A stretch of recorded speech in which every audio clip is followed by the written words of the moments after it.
Dans un climat de tension provoqué par l'agression persistante du M23 et de ses alliés, une délégation du bureau de la femme, de la famille et de l'enfant du Sud Kivu a été reçue en audience par son Excellence Jean-Jacques Porosi Sadiki, gouverneur de la province.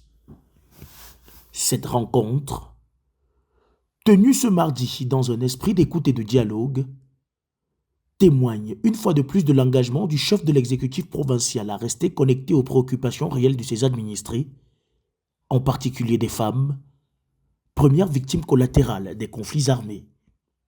Composée de représentantes issues des différentes villes encore sous contrôle du gouvernement dans le Sud Kivu, la délégation est venue exprimer l'exaspération des populations face à la dégradation sécuritaire persistante dans l'Est de la République démocratique du Congo.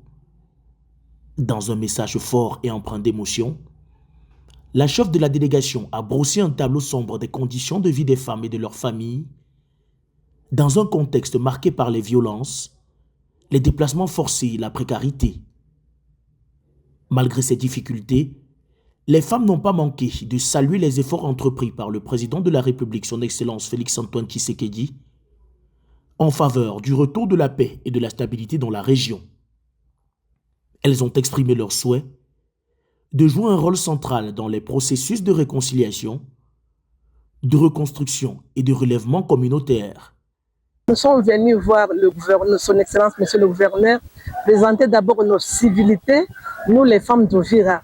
Donc pour lui dire que nous sommes derrière lui, notre gouverneur d'Uvira, et présenter la situation de la femme d'Uvira par rapport à cette situation que la femme d'Uvira est en train de traverser. Nous disons merci par le message que son Excellence vient de nous donner.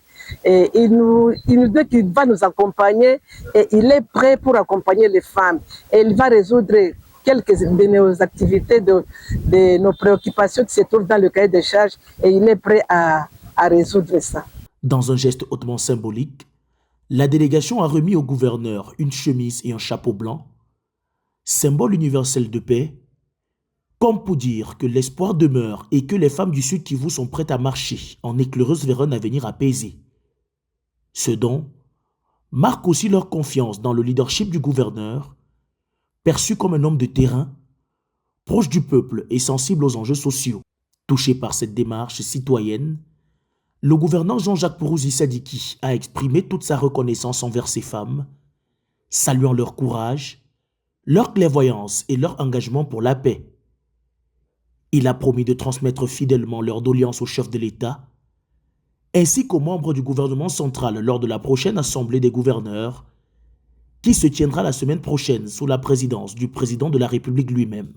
Je tenais à remercier sincèrement ces groupes de femmes ici représentées. Nous sommes très ravis que ces mamans sont venues présenter ces préoccupations et nous avons décidé de les amener en haut. Nous avons une femme première ministre, Madame Judith Suminwa, que j'aurai la chance de voir la semaine prochaine lors de la conférence, de la conférence qui réunit tous les gouverneurs de province sous l'autorité du chef de l'État.